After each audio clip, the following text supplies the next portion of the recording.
أعوذ بالله من الشيطان الرجيم بسم الله الرحمن الرحيم الحمد لله رب العالمين وصلى الله على محمد وعلى آله الطيبين الطاهرين اللهم صل على Muhammad wa ali Muhammad wa ajil farajahum. Muy bien, hoy comenzamos con la sura o el capítulo número 86 del Sagrado Corán, sura At-Tariq, o traducen como el astro nocturno. Y es una sura revelada en la Meca y que tiene 17 aleyas o versículos. Inshallah, comenzamos hoy desde la primera aleya hasta la aleya número 4. Vamos a ver hoy, inshallah. Hoy que estamos en el día 16 de Sha'ban, ayer fue el natalicio del Imam el-Mahdi, Ajallah Ta'ala Farajau Sharif, así que aprovechamos para saludar a todos los seguidores del Imam y felicitarlos. Bien, esta sura, como dijimos, es una sura revelada en la Meca, consta de 17 versículos y va a girar en torno a dos temas principalmente. El primero es el Ma'ad o la resurrección. Y segundo, va a hablar del valor del Sagrado Corán, de la importancia que tiene el Sagrado Corán y va a hacer alusión a la creación del ser humano, al milagro de la creación del ser humano, para hacernos reflexionar de que si Dios creó al ser humano de una gota de esperma, como va a decir aquí, entonces la resurrección es mucho más fácil, porque si de la nada pudo crear al ser humano y a las generaciones de seres humanos que hubo desde Adán hasta nuestros tiempos, entonces, ¿cómo podríamos dudar de la resurrección? Sobre digamos, el mérito de leer esta sura, el profeta del Islam, el profeta Muhammad, con él sea la bendición y la paz, dijo que quien recite este capítulo, Dios le registrará 10 buenas obras por cada estrella que adorna el firmamento. ¿Por qué el tema de las estrellas? Porque, bueno, nombra aquí a Najm Thaqib, ¿sí? La estrella fulgurante o bueno, aquí ponen como el astro nocturno. Ahora vamos a ver a qué se refiere a esta estrella fulgurante, brillosa, brillante. Entonces dice que leer esta sura y por supuesto, como siempre decimos, cumplir con los mandatos de la sura, reflexionar sobre la sura o el capítulo, entonces dice que es como leer, que leerla se registra como hacer 10 buenas obras por cada estrella. Esto es maravilloso porque ¿cuántas de las estrellas hay? Millones y millones de estrellas en el firmamento. El Imam Sadek alayhi salam, con respecto a recitar esta sura, dijo: quien recite esta sura en sus oraciones obligatorias gozará ante Dios de una majestuosa jerarquía y se contará en el Yawmul Qiyam, en el día del juicio, entre los amigos y fieles de los profetas. MashaAllah. Muy bien. Y las primeras aleyas que vamos a leer son A'udhu billahi minash shaitanir rajim, Bismillahir Rahmanir Rahim, Was-sama'i wat-tariq, como podemos ver en la pantalla. وما أدراك ما الطارق النجم الثاقب إن كل نفس لما عليها حافظ. Muy bien. Entonces, en el nombre de Dios, el clementísimo, el misericordiosísimo, Bismillahir Rahmanir Rahim, dice Was-sama'i wat-tariq, por el cielo y el astro nocturno. Este tariq ahora vamos a ver qué es y qué te hará entender lo que es este astro nocturno. Es la estrella fulgurante, que cada alma sobre ella tiene un custodio, un hafiz. Muy bien, entonces vamos al tafsir de estas aleyas. La palabra tariq deriva de la raíz tarq, y esto significa golpear o martillar. Se llaman así a los caminos, turuq, porque los pasos de los transeúntes se asemejan a pequeños golpes. ¿Vieron? La palabra tariq en árabe, cuando la traducimos, es camino, o tariqa, como las tariqas sufis también llaman, viene de aquí. El camino se llama entonces tariq o turuq, el plural. ¿Por qué? Miren qué interesante, porque los pasos de las personas al transitar los caminos se asemejan a los golpes del martillo. Y al martillo se le llama mitraqa en árabe.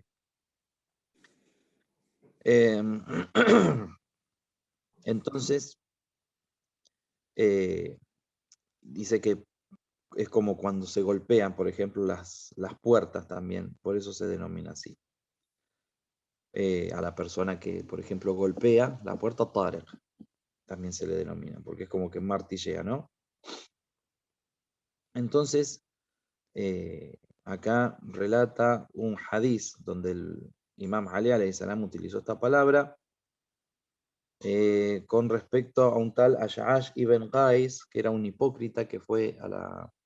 Tenía un juicio, entonces quería que el Imam Ali alayhi salam, digamos, juzgue a favor de él. Entonces fue a la noche y golpeó la puerta de la casa del Imam Ali alayhi salam llevando unos dulces. Entonces el Imam Ali alayhi salam dice que, y más asombrosa aún, es la historia de uno que golpea la puerta y utiliza este término tarak, dice, y entra trayendo un delicioso dulce, como para sobornarlo, ¿no? Muy bien, entonces este término también se utiliza para los que golpean la puerta, como lo utilizó Ali alayhi salam en este hadiz.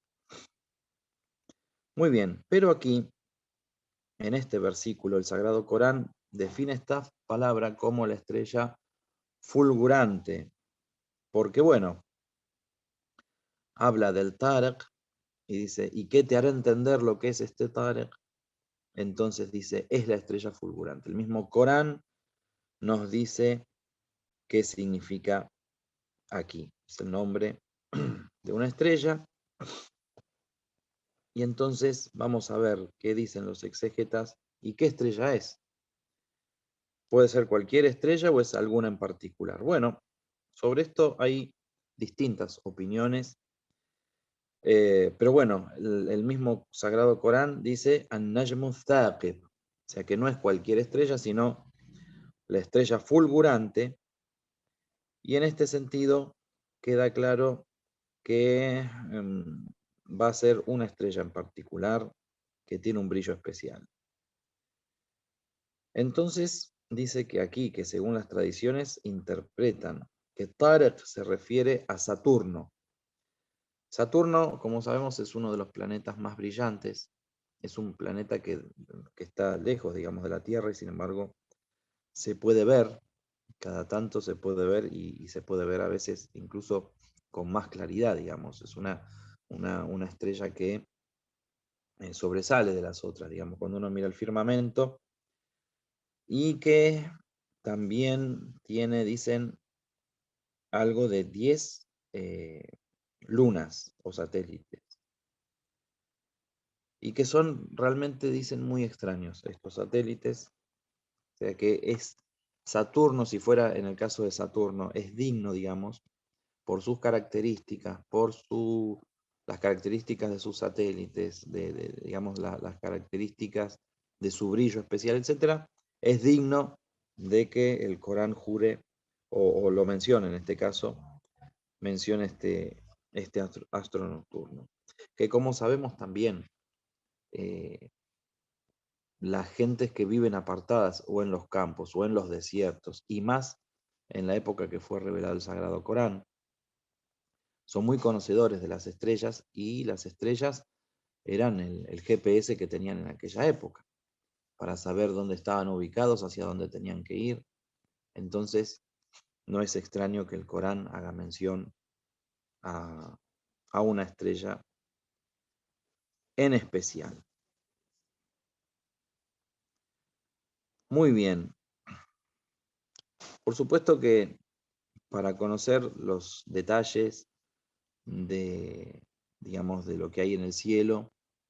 Hoy nosotros, los seres humanos, tenemos elementos, tenemos telescopios y telescopios de avanzada, digamos, donde se pueden estudiar las lunas que tienen los planetas, etc.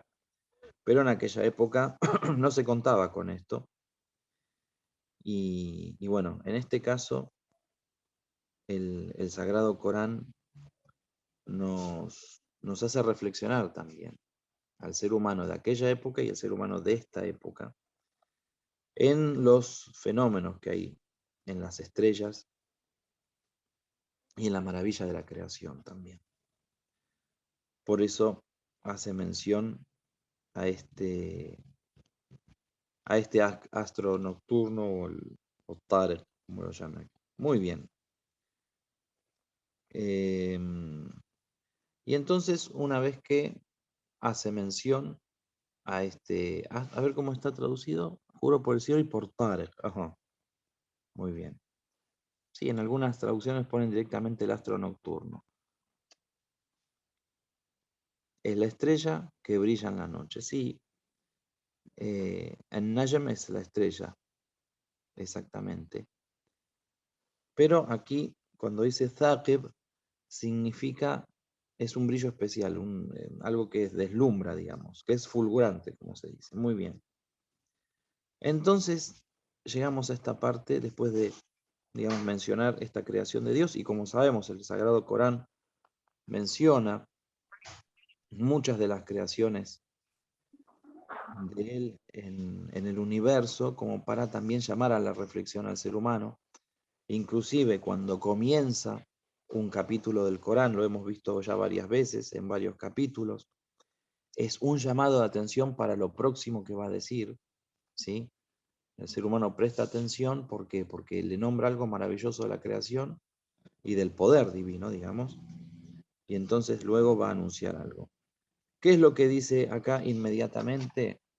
Entra en un tema, como suele hacer el Sagrado Corán, dice, In kullu nafsin lamma alayha hafiz, ¿sí? Que cada alma tiene sobre ella un custodio. Bueno, ¿a quién se refiere?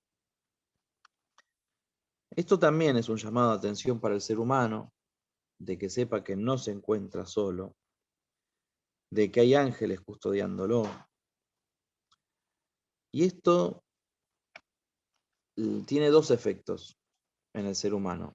El primero es saber que nunca está solo y que si bien nosotros siempre estamos en la presencia de Dios, el ser humano a veces, no a veces, sino siempre, digamos, por su naturaleza y por conocer, digamos, la misericordia divina, cuando está solo, incluso puede cometer actos, puede hacer pecados, porque sabiéndose en la presencia de Dios, también por la misericordia que entiende de Dios, es como que sabe que, bueno, Dios conoce a sus criaturas y conoce sus defectos y bueno, la persona puede caer en un pecado. Que eso es un error realmente, porque estar en presencia de Dios es algo muy grande, o sea, estamos constantemente en presencia de Allah subhanahu wa ta'ala y sin embargo hacemos los pecados y nos olvidamos del detalle de la grandeza que tiene Allah, la santidad que tiene Allah, y que a pesar de que Él es misericordiosísimo y que nosotros somos su creación,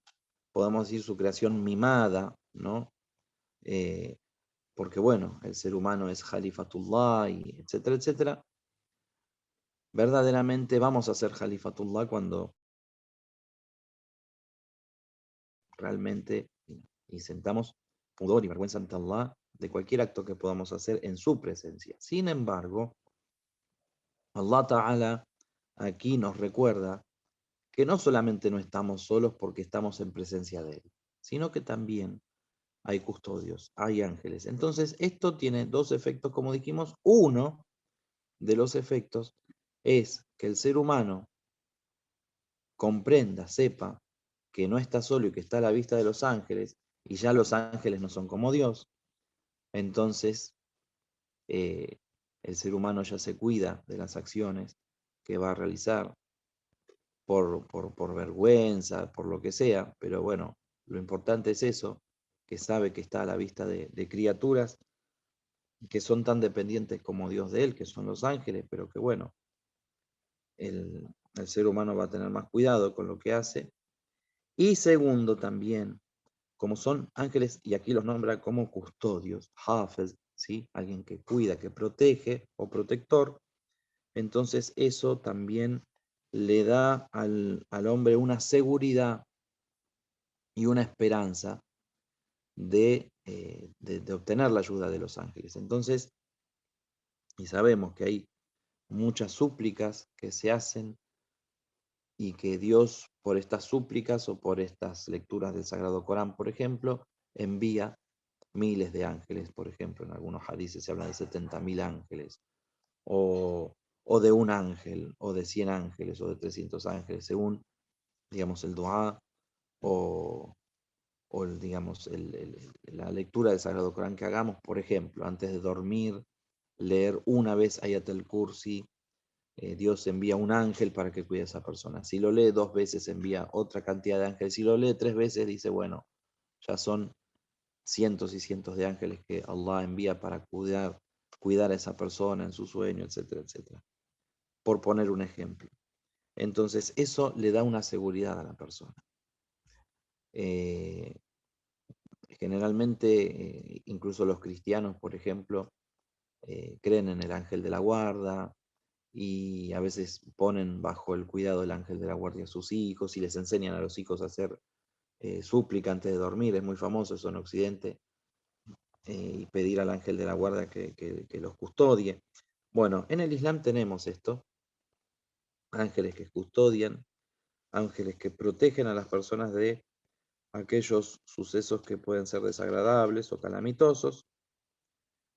Eh, y muchas veces nosotros no sabemos, pero Dios a través de los ángeles nos está salvando constantemente de caer en peligro. Por eso también hay acciones, hay, digamos, eh, sí, acciones que podemos hacer. Por ejemplo, no sé, tener el vudú hecho constantemente, o dar sadaqa a la mañana antes de salir a la casa, o apartar algo de sadaqa para darlo si no se puede a la mañana, lo da después. Digamos, hay una serie de acciones que el ser humano hace y que vamos a ver que en la mayoría de las narraciones se habla de que Dios lo va a proteger y que va a enviar ángeles. Entonces, muchas de las veces que nos suceden cosas, en realidad, también son porque perdemos esa protección, ¿sí? Eh, por ejemplo, la persona cuando miente, dice, emana un olor que los ángeles no quieren estar con esa persona, salen corriendo de esa persona. O, por ejemplo, las personas que se mantienen en estado de impureza, por ejemplo, una persona está llanaba y bueno, se queda así, no hace el ghusl, y entonces eso también aleja a los ángeles, o las personas que cometen algunos tipos de pecados, entonces pierden esa protección y muchas veces también tenemos problemas o nos suceden cosas justamente porque perdemos esa baraka. Y esa baraka es justamente la de los ángeles custodios. Dios se encarga de las personas, pero se encarga de esta forma, ¿no? Entonces, hay legiones de ángeles que, como el mismo Corán nos habla de los ángeles, no todos son iguales, no todos tienen el mismo rango, no todos cumplen las mismas funciones. Y los ángeles interactúan con el ser humano constantemente. Por ejemplo, los ángeles que custodian a la persona y que, digamos, van a anotar nuestros actos, ¿sí? Que es famoso, eso que siempre tenemos ángeles que van a anotar los actos correctos, buenos que hacemos, las acciones buenas, y aquellos que anotan los pecados que vamos a cometer. Y entonces, fíjense la sabiduría de Allah, subhanahu wa ta'ala, que si bien los ángeles son seres de luz, creados de luz, de intelecto puro, y obedecen a Allah, ellos también tienen, digamos, no es que deciden sobre las acciones que hacen, sino que son creados para hacer lo que hacen, pero ellos pueden juzgar entre las gentes, pueden sentir rechazo o amor por la gente, digamos, en el sentido de que si son personas que están cerca de Dios y que son creyentes, el ángel va a sentir agrado en estar al lado de esa persona, y si no lo es, no. Entonces, Allah, cuando envía ángeles en pares para que anoten las obras buenas y malas, esos ángeles comienzan su guardia a la hora del Fajr y terminan la guardia a la hora del Maghrib. Y luego viene otra pareja de ángeles, desde el Maghrib hasta el Fajr, y así constantemente a lo largo de la vida del ser humano. Pero ¿qué es lo que sucede? Esos ángeles no vuelven a estar con la misma persona jamás, nunca. ¿Para qué? Para que no tengan, podemos decir, un prejuicio sobre la persona. O sea, que ya saben, bueno, este es malo, entonces es algo que tiene que ver con la sabiduría de Allah. Otra cuestión es que, por ejemplo, cuando el hombre a veces tiene susurros o tiene tentaciones de parte de Shaitán, también los ángeles espantan. O los ángeles ayudan a la persona y ayudan a la conciencia de la persona a despertarse y a luchar contra esa, digamos, ese waswas o esas tentaciones de Shaitán. Porque si no fuera de este modo, los shayatín, los demonios, tendrían mucho poder sobre el ser humano. Así como Allah declara en el Sagrado Corán que ha dispuesto ángeles para que custodien la tierra y, digamos, apedren a los shayatín que quieren entrar en ella desde afuera. De la misma forma, también protege la mente del ser humano y el corazón del ser humano con los ángeles. Y muchas veces entramos, digamos, en razón y en conciencia gracias a que los ángeles también cumplen su función y nos recuerdan a Allah, aunque nosotros no lo veamos. Entonces, y otra cuestión es también los niños, ¿no? Los niños cuando son bebés o cuando son chiquitos, cuando son indefensos, también muchas de las acciones que nosotros podemos hacer por y para ellos los protegen y son los ángeles los que protegen. Por ejemplo, cuando un niño nace, hacer este sacrificio de un cordero, regalar su carne, repartir su carne entre los creyentes, dar sadaqa según el peso. A veces hay una tradición de cortar el pelo de los chicos y lo que pese, eh, dar el valor en plata. Por ejemplo, bueno, hacer la circuncisión en los niños, leer el Adán y el Iqama. Todas estas cosas son para proteger a los niños, ¿sí? Entonces, quienes protegen son los ángeles. Y muchas de las cosas que dejamos de hacer por negligencia o porque hay gente que no le interesa, digamos, y no presta atención a estas cosas, entonces después ocurren algunas desgracias y algunas desventuras. Muy bien.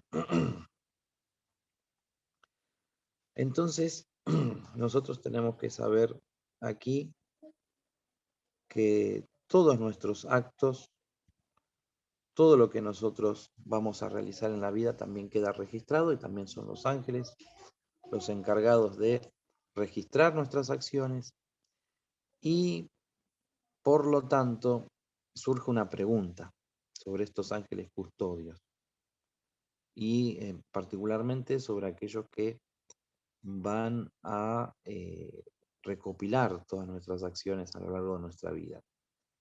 ¿Acaso Dios no está enterado de todas las cosas? ¿Dios no es el Jabir, el que está enterado de todo cuanto sucede en los cielos y en la tierra? El mismo Corán no dice que Dios conoce hasta cada hoja de cada árbol que cae.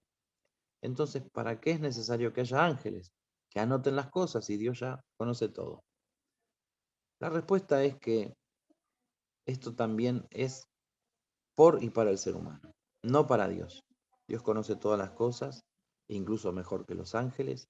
Por eso también Dios le dice a los ángeles, no anoten cuando mi siervo hace un pecado, esperen 7 horas, dice, para que se arrepienta. Por eso Dios le dijo a los ángeles cuando creó a Adán, yo sé lo que vosotros no sabéis. Sin embargo, esta cuestión de que tengamos ángeles registrando nuestras obras es porque el mismo ser humano, a pesar de haber pasado todas las pruebas en este mundo, a pesar de haber pasado las pruebas en la tumba, a pesar de haber pasado las pruebas en el Barzaj, cuando esté en el Yawmul Qiyamah, va a seguir negando sus pecados. Entonces, los ángeles que han registrado toda la vida del ser humano van a presentar las pruebas. Y el ser humano incluso quizá en algún punto no va a estar de acuerdo y va a desmentir esto. Entonces Allah subhanahu wa ta'ala también va a traer los lugares donde estuvo el ser humano. Y si el ser humano no está conforme con esto, va a traer los miembros de su cuerpo que utilizó para hacer los actos, para que den testimonio de los actos del ser humano. Entonces, el ser humano en definitiva siempre está acompañado, siempre es registrado todo lo que se hace. Y el plus para los creyentes es que Allah subhanahu wa ta'ala pone estos ángeles también y otros grupos de ángeles para la custodia del ser humano. ¿Es que acaso Dios mismo no puede cuidar al ser humano? Sí, por supuesto, pero dentro de su poder y su poder como creador, ha creado a los ángeles que son, como dijimos, dependientes 100% de Dios y que existen porque Dios es el creador y los ha creado de forma maravillosa.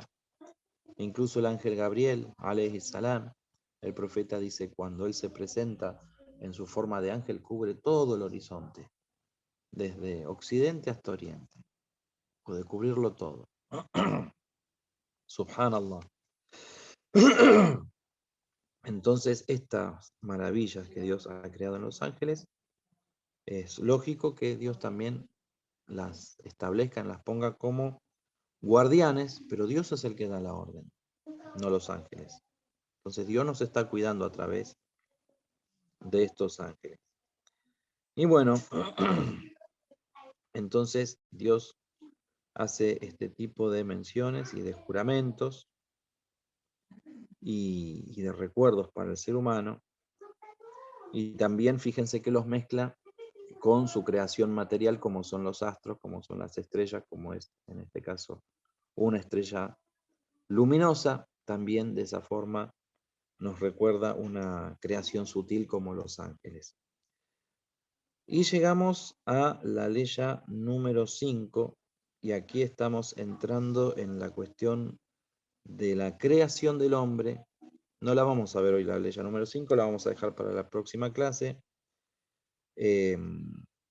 Vamos a ver que, que empieza a hablar de la creación del hombre y de dónde viene el hombre, ¿sí? Digamos, de dónde viene el líquido, digamos, de donde viene el ser humano o el hombre, y eso también nos hace reflexionar desde no lo sutil, sino lo material. Entonces es un llamado constante de Dios al ser humano en este capítulo del Sagrado Corán para que reflexione sobre su origen y por ende acepte también la capacidad que tiene Dios para resucitar al ser humano para la resurrección. Muy bien. Walhamdulillahi Rabbil Alamin, inshallah. Nos encontramos en la próxima clase, en donde vamos a continuar con la ley número 5, si Dios quiere.